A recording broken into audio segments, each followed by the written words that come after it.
할렐루야. 아멘. 1월 16일 청주 새삼교회 주삼큐티 온라인 새벽기도회를 여러분들과 함께 드리겠습니다. 오늘도 예배에 동참하시는 큐티에 동참하신 모든 분들에게 하나님의 은혜가 가득히 임하시기를 축복합니다. 아멘. 함께 찬송가 205장 찬양하겠습니다.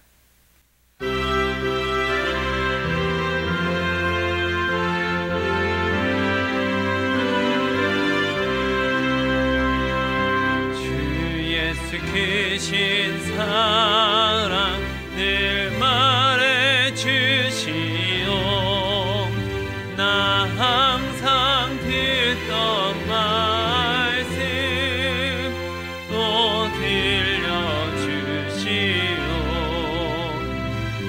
서되지 않는 정을 주 예수 계신 곳 나 밝히 알아듣게 또 들려주시오. 나 항상 듣던 말씀 나 항상 듣던 말씀 주 예수 크신 사랑 또 들려주신 아침에 이슬방을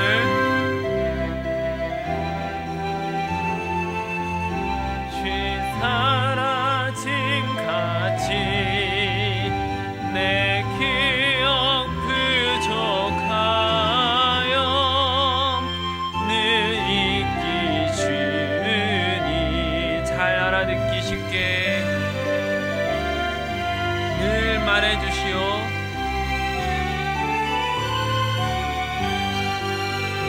날 구속하신 사랑 또 들려주시오. 나 항상 듣던 말씀 나 항상 듣던 말씀 주 예수 크신 사랑 또 들려주신 주 예수 나를 위해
팔자취를 받겠네.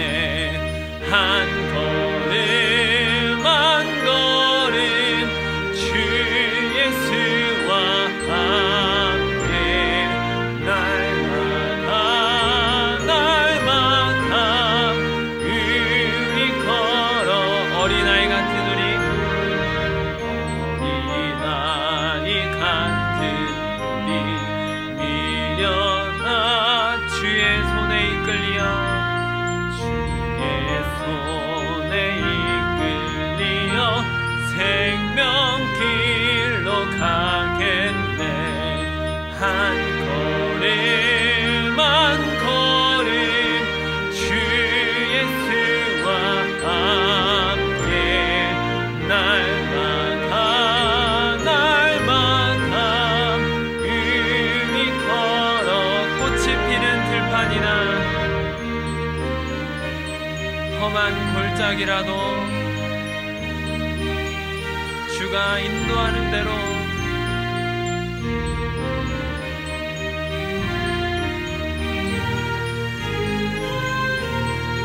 한 걸음 한 걸음 한 걸음 한 걸음 주 예수와 함께 날마다 날마다 주니 걸어 옛선 지자의록같이 옛선 지자 우리들도 천국에 우리들도 천국에 들려 올라갈 때까지 주와 같이 걷겠네. 한 걸음 한 걸음 주 예수와 함께 날마다 날마다 우리 걸어가리.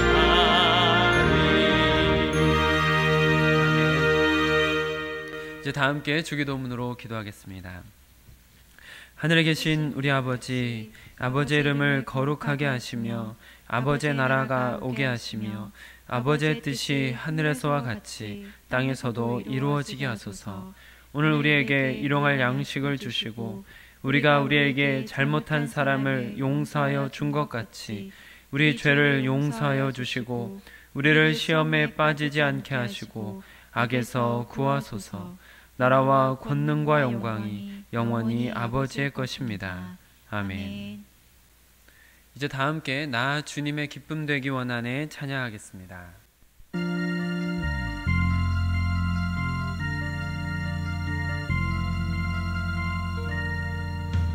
나 주님의 기쁨 되기 원하네.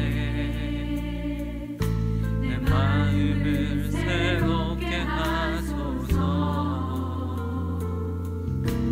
새 부대가 되게 하여 주사. 주님의 빛 비추게 하소서. 내가 원하는 한 가지 주님의 기쁨이 되는 것. 내가 원하는 한 가지 주님의 기쁨이 되는 것.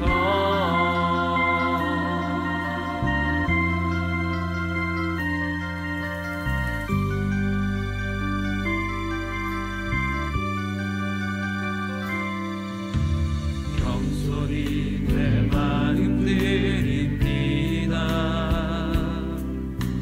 나의 모든 것 받으소서. 나의 맘 깨끗게 씻어 주사. 주의 길로 행하게 하소서. 내가 원하는 한 가지 주님의 기쁨이 되는 것.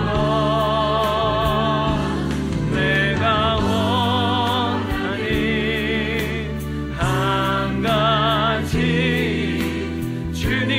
기쁨이 되는 것 내가 원하는 한 가지 주님의 기쁨이 되는 것 내가 원하는 한 가지 주님의 기쁨이 되는 것 내가 원하는 한 가지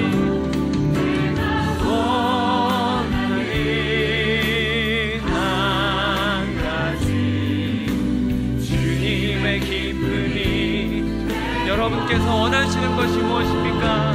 내가 원하는 한 가지 주님의 기쁨이 되는 것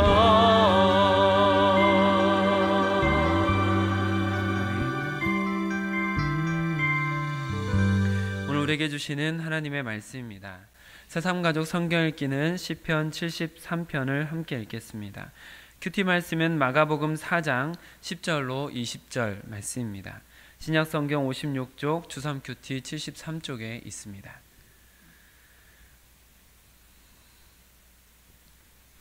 마가복음 4장 10절로 20절 말씀을 저와 여러분이 교도로 보시고 마지막 절은 함께 읽도록 하겠습니다. 예수께서 홀로 계실 때에 함께 한 사람들이 12제자와 더불어 그 비유들에 대하여 물으니 이르시되 하나님 나라의 비밀을 너희에게는 주었으나 외인에게는 모든 것을 비유로 하나니 이는 그들로 보기는 보아도 알지 못하며 듣기는 들어도 깨닫지 못하게 하여 돌이켜 죄 사함을 얻지 못하게 하려 함이라 하시고 또 이르시되 너희가 이 비유를 알지 못할진대 어떻게 모든 비유를 알겠느냐 뿌리는 자는 말씀을 뿌리는 것이라 말씀이 길가에 뿌려졌다는 것은 이들을 가리킴이니 곧 말씀을 들었을 때 사탄이 즉시 와서 그들에게 뿌려진 말씀을 빼앗는 것이요 또 이와 같이 돌밭에 뿌려졌다는 것은 이들을 가리킴이니 곧 말씀을 들을 때에 즉시 기쁨으로 받으나 그 속에 뿌리가 없어 잠깐 견디다가 말씀으로 인하여 환난이나 박해가 일어나는 때에는 곧 넘어지는 자요 또 어떤 이는 가시떨기에 뿌려진 자니 이들은 말씀을 듣기는 하되 세상의 염려와 재물의 유혹과 기타 욕심이 들어와 말씀을 막아 결실하지 못하게 되는 자요 좋은 땅에 뿌려졌다는 것은 곧 말씀을 듣고 받아 30배나 60배나 100배의 결실을 하는 자니라. 아멘.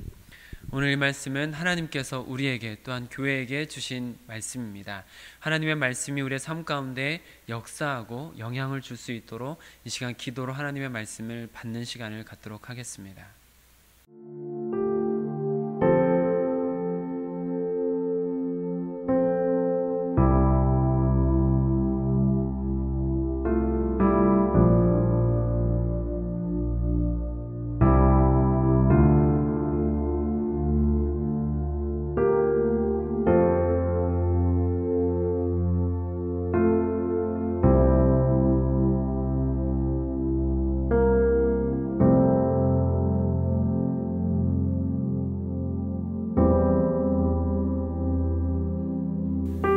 임마누엘의 하나님, 지금 우리와 함께 하심을 인정하며 주님께서 우리의 삶의 주인 되심을 인정합니다.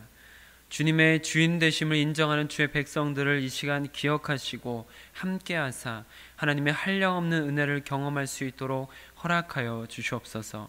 주님께서 비춰주시는 길을 보며 걸어가는 주의 백성들 될 수 있도록 영의 눈을 열어주시고 성령의 음성을 들을 수 있도록 영의 귀를 열어주시옵소서. 하나님께서 주신 말씀을 따라 붙들고 살아갈 때 우리 성도님들께서 30배, 60배, 100배의 결실을 맺는 인생이 될 수 있도록 허락하여 주시옵소서. 우리 주 예수 그리스도의 이름으로 기도드립니다. 아멘. 오늘은 주신 본문 말씀을 중심으로 한 걸음 더라는 제목으로 말씀을 나눌 때 하나님의 은혜가 우리 모두에게 임하시기를 축복합니다. 아멘. 제가 먼저 여러분들에게 유명한 시의 짤막한 부분을 좀 읽어드리면서 말씀을 시작하려고 합니다. 한번 들어보시기 바랍니다. 나는 온몸에 햇살을 받고 푸른 하늘, 푸른 들이 맞붙은 곳으로 가르마 같은 논길을 따라 꿈속을 가듯 걸어만 간다. 입술을 담은 하늘아 들아, 내 맘에는 나 혼자 온 것 같지를 않구나. 내가 끌었느냐? 누가 부르더냐? 답답어라 말을 해다오. 바람은 내 귀에 속삭이며 한 자국도 섰지 마라. 옷자락을 흔들고 종소리는 울타리 넘어 아씨같이 구름 뒤에서 반갑다 웃네. 고맙게 잘 자란 보리밭아, 간밤 자정이 넘어 내리던 고운 비로 너는 3단 같은 머리를 감았구나. 내 머리조차 가뿐하다. 여러분, 이 시가 어떻게 느껴지십니까? 아마 아시는 분은 아시겠지만 이 시는 이상화 시인의 빼앗긴들에도 봄은 오는가 라는 시입니다. 일제강점기 시대에 한민족의 비참한 심정을 담은 저항시인 것이죠. 그래서 이 시의 제목이 빼앗긴들에도 봄은 오는가, 더 정확히는 지금은 남의 땅, 빼앗긴들에도 봄은 오는가 라는 시입니다. 그리고 이 시의 뒷부분을 제가 마저 읽어드려 보겠습니다. 내 손에 호미를 쥐어다오. 살진 젖가슴과 같은 부드러운 이 흙을 발목이 시리도록 밟아도 보고 좋은 땀조차 흘리고 싶다. 강가에 나온 아이와 같이 짬도 모르고 끝도 없이 닿는 내 호나, 무엇을 찾느냐, 어디로 가느냐, 웃어 웃다 답을 하려무나. 나는 온몸에 풋내를 띠고 푸른 웃음, 푸른 서름이 어우러진 사이로 다리를 절며 하루를 걷는다. 아마도 봄 신령이 집혔나 보다. 그러나 지금은 들을 빼앗겨 봄조차 빼앗기겠네. 이런 시입니다. 여러분, 어떠신가요? 이 시의 내용이 마음으로 전달이 되십니까? 여러분께서는 이 시를 들으면서 어떤 마음이 드십니까? 저는 오랜만에 성경 구절 이외에 울컥하는 걸 좀 느끼게 되는 것 같습니다. 여러분, 제가 지금 여러분들에게 이 시의 앞부분을 먼저 읽어드린 것과 이 시의 제목과 이 내용을 잠시 설명해 드린 일제강점기 시대에 우리의 저항의 마음을 표현한 시라는 것을 여러분들에게 말씀을 드리고 후반부를 읽어드린 것에 차이가 혹시 있으셨습니까? 그 차이가 혹시 있으셨나요? 아마 이 전반부를 들으시면서 이미 이 시를 알고 계셨던 분들께서는 크게 감흥이 없으셨을 수도 있습니다. 그러나 이 시의 제목을 듣고 일제강점기 시대에 들려진 우리 민족의 저항을 담은 시다라는 것을 알고 후반부를 들으셨을 때는 감흥이 조금 남다르지 않으셨을까라는 생각이 듭니다. 제가 그런 마음이 있었고 또 저는 그런 것을 의도해서 여러분들에게 이렇게 일부러 나눠서 읽어드렸습니다. 어떤 사람들에게는 이 시가 아름답게만 들려졌을 수도 있습니다. 그런데 또 어떤 사람들에게는 가슴이 저리도록 공감이 되는 시일 수도 있습니다. 특별히 제가 전반부를 읽을 땐 조금 아름다운 듯한 느낌이 들었지만, 그러나 이 저항시의 내용을 설명을 잠시 드린 후에 뒤에 부분을 읽어드렸을 때는 조금 더 우리가 뭉클하면서 공감이 되는 게 느껴지는 것이죠. 제가 왜 이렇게 일부러 구분을 해서 표현을 했느냐 하면, 예수님께서 자주 사용하시는 비유가 이런 효과가 있기 때문입니다. 어떤 사람들에게는 예수님의 비유가 진리를 이해하는 데 있어서 아주 쉬우면서도 그 진리의 깊은 것을 깨닫게 되는 좋은 도구가 되기도 하고, 또 어떤 사람들에게는 그 비유가 그저 수박 겉핥기식으로 이야기 자체만 듣고 진리에는 다가서지 못하게 되기도 하는 것이죠. 오늘 본문 말씀은 어제 같이 나누었던 네 종류의 땅에 대한 말씀입니다. 그래서 어제 말씀을 나누면서 하나하나 예수님께서 해주신 이 해석과 비교해가면서 말씀에 담긴 의미들을 같이 살펴보았었습니다. 우리는 대부분 교회를 다니던 사람들이고, 이렇게 성경을 통해서 해석도 예수님께서 친해 주시는 것을 우리가 읽어보았기 때문에 이 네 종류의 땅 이야기는 그렇게 낯설거나 그렇게 어렵게 느껴지지 않고 또 쉽게 이해할 수 있는 이야기인 것 같습니다. 그러나 그 당시에 이 이야기를 처음 듣는 사람, 해설도 듣지 않고 처음 이 이야기를 듣는 사람의 입장으로 한번 생각해 보니까 이 이야기, 어떤 사람은 씨를 뿌렸는데 그 씨가 길가에 떨어지기도 한다. 어떤 씨는 돌밭에 떨어진다. 어떤 씨는 가시밭, 어떤 씨는 옥토에 떨어진다. 이 이야기 누구나 다 아는 그냥 일반적인 이야기인 것이죠. 이 안에서 어떤 특별한 진리가 있는 것처럼 느껴지지 않을 수 있다라는 것입니다. 쉽게 이해되지 않을 수 있는 부분이 충분히 있습니다. 사실 예수님께서 메시아다라는 것을 믿지 않는 사람들의 입장에서 듣자 하면 예수님의 이야기를 들을 때 그 사람들은 메시아라면 율법의 진리를 말해 주어야 되는 존재인데 생뚱맞게 씨 뿌리는 이야기는 하고 있네 라면서 의아하게 느꼈을 수도 있겠다라는 생각이 듭니다. 그래서인지 오병이어 사건을 비롯해서 예수님께서 하셨던 놀라운 사역들을 보면서 모여들었던 사람들이 예수님의 말씀을 듣고 등을 돌리고 떠나버리는 일들이 종종 일어나는 것을 성경에 보게 됩니다.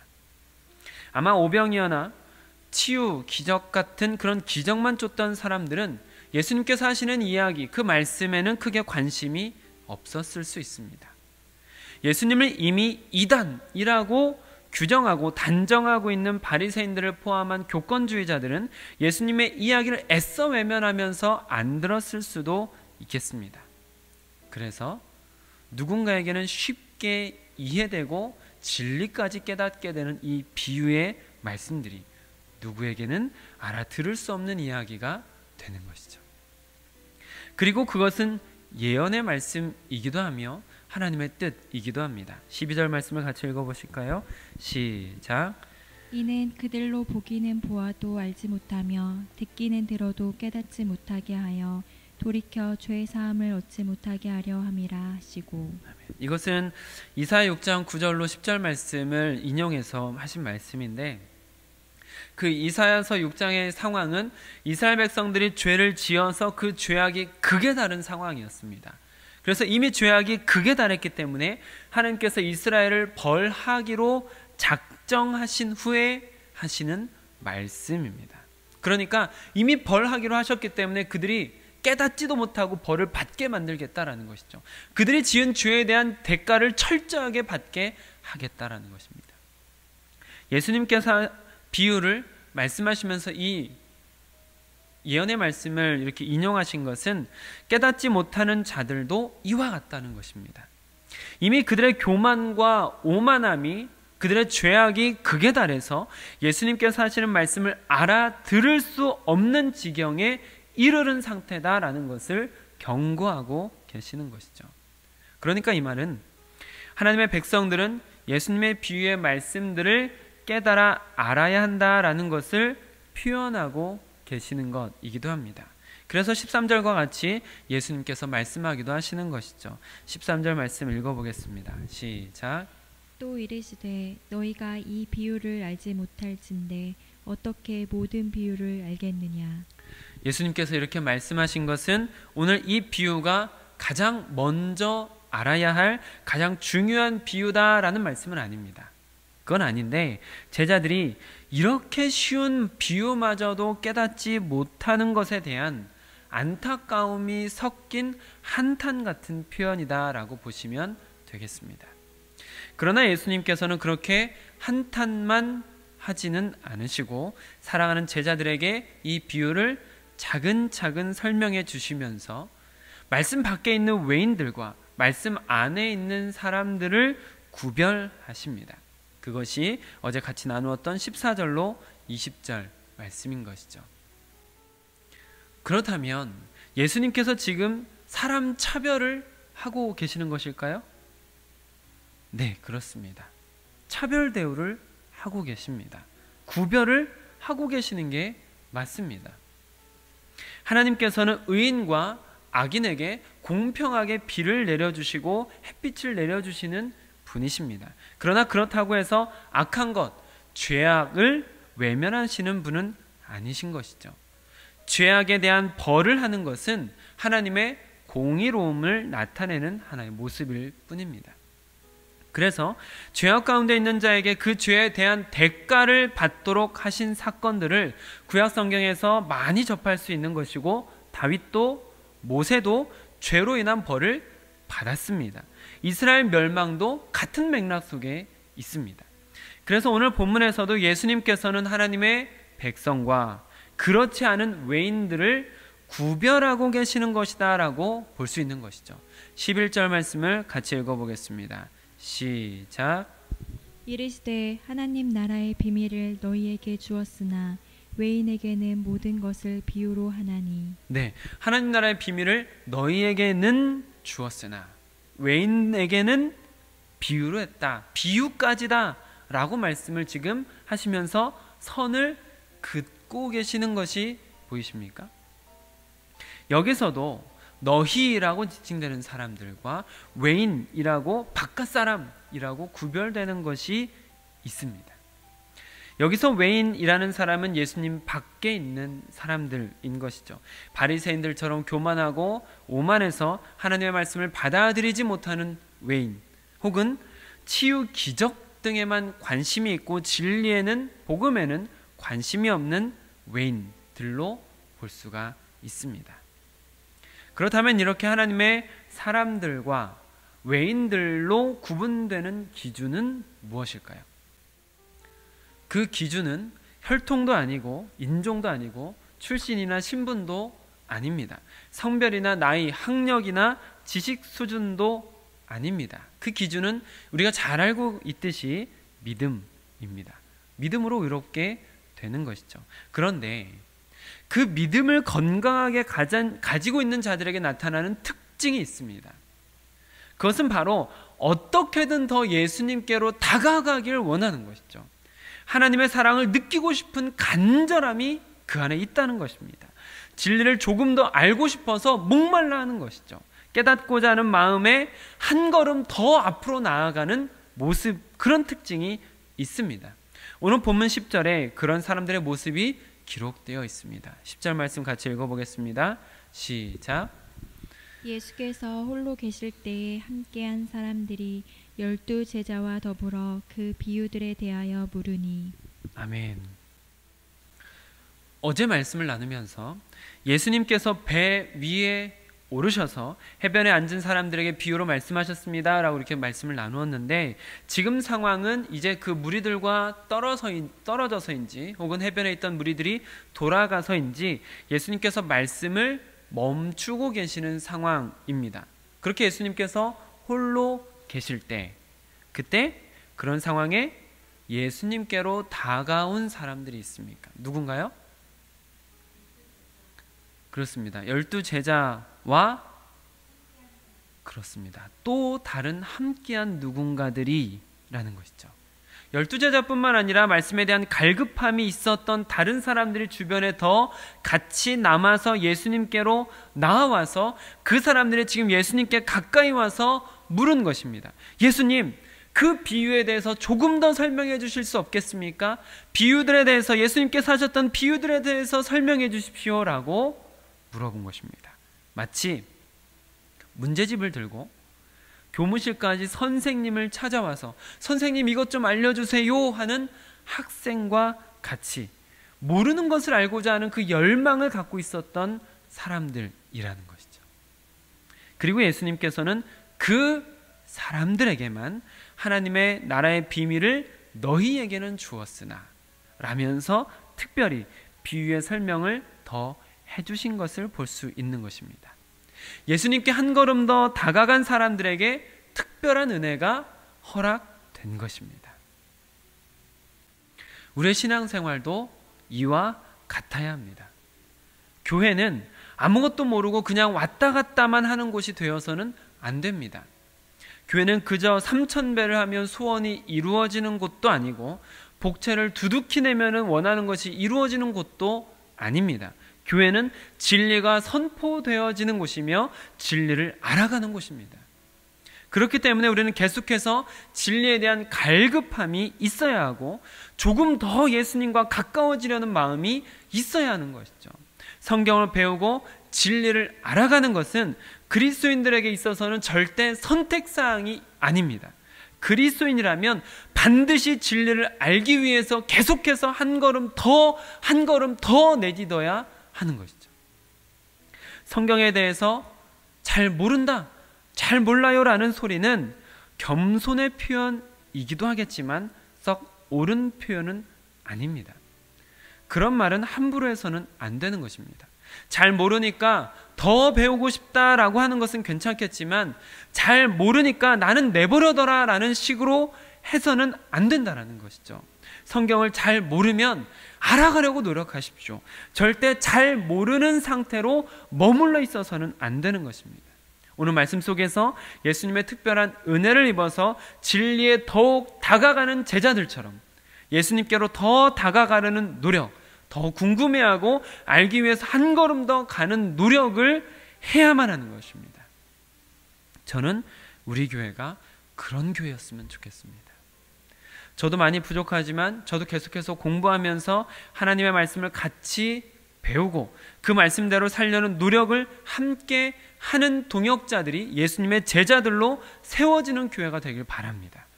코로나로 인해서 우리의 걸음이 조금 주춤하기는 했지만 이런 상황에서도 우리는 매일같이 큐티를 이어왔던 것처럼 하나님의 말씀을 알아가려는 노력을 계속해서 할 것입니다. 이제 여러분들과 함께 할 다음 양육 과정도 이제 차근차근 시작하려고 합니다. 저는 담임 목사로서 여러분들과 함께 하나님을 알아가고 싶습니다. 예수님의 뒤를 끝까지 쫓고 싶습니다. 그 길을 분명히 찾고 걸어가려는 훈련을 계속해서 하고 싶습니다. 여러분께서도 기도하시면서 한 걸음씩 주님과 더 가까워지는 훈련을 계속하시기를 축복합니다. 절대 포기하지 마십시오. 우리는 죽기 직전까지 예수님과 가까워져야 합니다. 마지막까지 예수님을 더 닮아가야 됩니다. 그것이 예수님의 진정한 제자들이 되는 것이죠. 사랑하는 모든 동역자 여러분들께서 마지막까지 예수님을 닮기 위한 노력들, 예수님의 진정한 제자로 남기 위한 노력들, 예수님과 함께한 사람들이 되도록 오늘도 한 걸음 더 예수님께로 다가가는 여러분들이 되시기를 우리 주 예수 그리스도의 이름으로 축복합니다. 아멘. 기도하겠습니다. 하나님, 오늘 말씀을 통하여서 우리가 하나님의 말씀을 아는 것이 얼마나 소중한 것인지, 그것이 얼마나 귀한 것이며 또한 우리에게 반드시 있어야 되는 것이다 라는 것을 알게 하시니 감사드립니다. 하나님, 우리로 주님을 알아가는데 게을러지지 않게 허락하여 주시옵소서. 주님을 닮아가는 데 있어서 나태하거나 주저앉지 않게 허락하여 주시옵소서. 끊임없이 말씀을 알기 원합니다. 진리와 가까워지기 원합니다. 예수님을 더욱 사랑하기 원합니다. 날마다 주의 말씀에 갈급해하고 목마르기 원합니다. 그리하여 주님 안에서 새로워지기 원하고 예수 그리스도의 장성한 분량에 이르도록 성장하는 주의 백성들이 될 수 있길 소망합니다. 하나님, 모든 동역자들 한 사람 한 사람을 주님께서 기억하시며 함께하여 주셔서 주의 말씀과 더욱 가까워지며 주님의 사랑을 더 많이 누리는 인생이 될 수 있도록 허락하여 주시옵소서. 오늘도 한 걸음 더 주님 앞으로 다가가는 백성들이 될 수 있도록 허락하여 주시옵소서. 우리 주 예수 그리스도의 이름으로 기도드립니다. 아멘. 오늘 함께 기도하실 때 내일 예배를 위해서 기도해 주시길 바랍니다. 온라인 예배로 드리지만 그 온라인 예배가 온전한 예배가 될 수 있도록 기도해 주십시오. 그리고 여러분들께서 예배를 준비하실 때 여러분들께서 계시는 그 처소가 교회가 되기를 바라는 마음으로 여러분들의 몸가짐, 마음가짐을 바르게 하시고 여러분의 집 정리 한 번 더 하시고 정돈하시고 기도하시면서 준비하시고 예배를 같이 드리시기를 바랍니다. 오늘 토요일입니다. 마음가짐부터 새롭게 하고 거룩하게 하셔서 주일 예배를 준비하시면 좋겠습니다.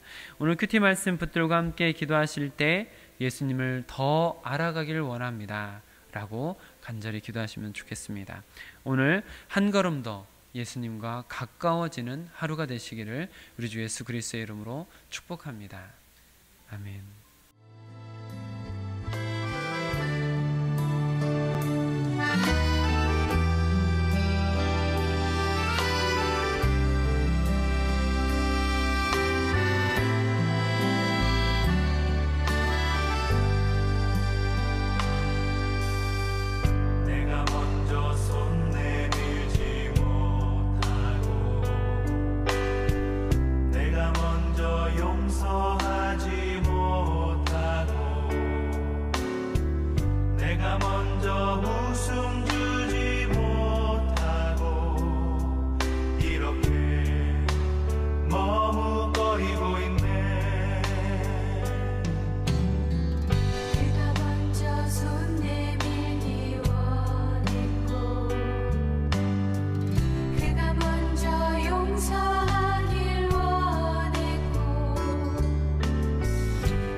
저주